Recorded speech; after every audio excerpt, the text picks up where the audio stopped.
Assalamualaikum warahmatullahi wabarakatuh. Perkenalkan, uh, kami dari kelompok 6 yang beranggotakan Erik Supema Anggara dengan NIM 31049 dan Alvin Pratama dengan NIM 31059 dan dengan saya sendiri Farhan Nugraha Alif dengan NIM 31362. Nah, di sini kami ingin menjelaskan tentang rumus IRR, yaitu Internal Rate of Return dan perhitungannya. Apa itu IRR? Yaitu sebetulnya adalah metode untuk menghitung tingkat bunga atau discount rate yang membuat nilai saat ini dari seluruh perkiraan arus kas masuk sama dengan nilai sekarang dari ekspektasi arus kas yang keluar. Yaitu kutipan dari Hazen tahun 2009. Prinsipnya, IRR adalah rangkaian perhitungan yang membuat nilai NPV atau Net Present Value menjadi nol. Tentang NPV dan rumusnya. Jadi sebelum melaju ke perhitungan IRR, alangkah baiknya kita memahami lebih dahulu cara menghitung NPV. Nah, di sini dalam keterangan rumus tersebut kita mendapatkan NPV adalah Net Present Value dalam rupiah, CT. Nah, arus kas per tahun pada periode T. C0 nilai investasi awal tahun ke-0 dalam rupiah, dan R adalah suku bunga atau discount rate dalam persen. Secara sederhana, NPV adalah nilai proyek yang sedang dikerjakan, diperoleh dari selisih antara arus kas yang dihasilkan terhadap investasi yang dikeluarkan. Bila nilai NPV besar dari 0, maka investasi atau proyek dianggap layak atau feasible untuk dilakukan.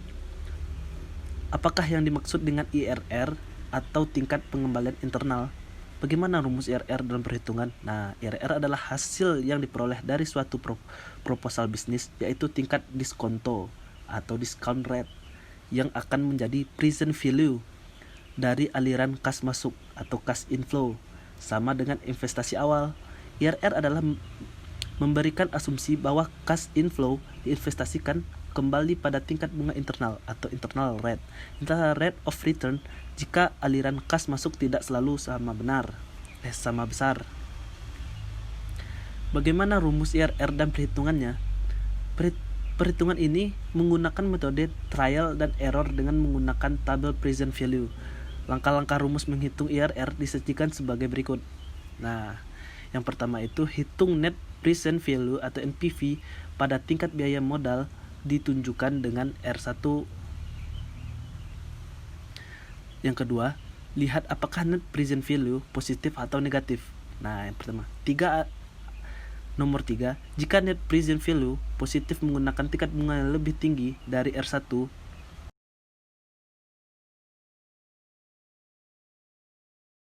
nah, IRR yang tepat dalam net present value sama dengan 0, terkadang terletak di antara kedua rate tersebut. Yang keempat, hitung net present value dalam menggunakan R2.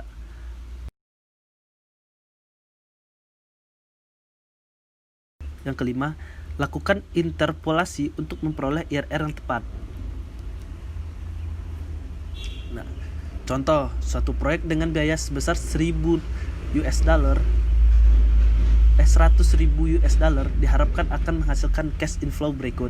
Tahun pertama, $50.000, tahun kedua $30.000, tahun keempat $20.000, dan tahun keempat adalah $40.000.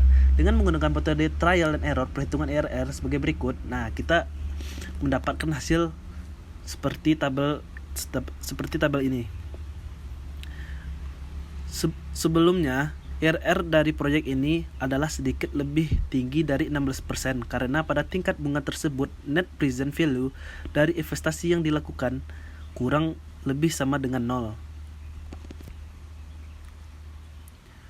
Siapa yang menggunakan rumus IRR dan bagaimana caranya? Nah, yang menggunakannya itu adalah jajaran manajemen keuangan dan analisis proyek. Jika IRR lebih besar dibandingkan cost of capital, proyek harusnya diterima. Keuntungan menggunakan metode perhitungan IRR yaitu tidak dipertimbangkannya time value atau money sehingga menjadi lebih tepat dan realistis dibandingkan dengan metode accounting rate of return. Kelemahan metode perhitungan IRR. Yang pertama, perlu waktu untuk menghitung, terutama saat cash inflow tidak terdistribusi secara merata. Meskipun kebanyakan kalkulator bisnis memiliki program untuk menghitung IRR.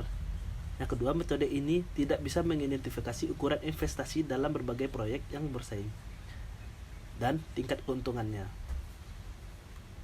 Nah, dikutip dari Diktio.id, metode perhitungan IRR ternyata memiliki kekurangan dan kelebihannya. Keunggulannya antara lain. Nah, menurut Lively tahun 97, keuntungan itu menggunakan metode ini dapat mengetahui dengan jelas apakah investasi yang dilakukan dapat menaikkan nilai perusahaan. Nah, yang kedua, metode ini mempertimbangkan semua arus masuk yang ada. Yang ketiga, metode ini mempertimbangkan konsep time value of money. Yang keempat, metode ini mempertimbangkan risiko dari arus masuk pada masa depan untuk mengembalikan modal investasi.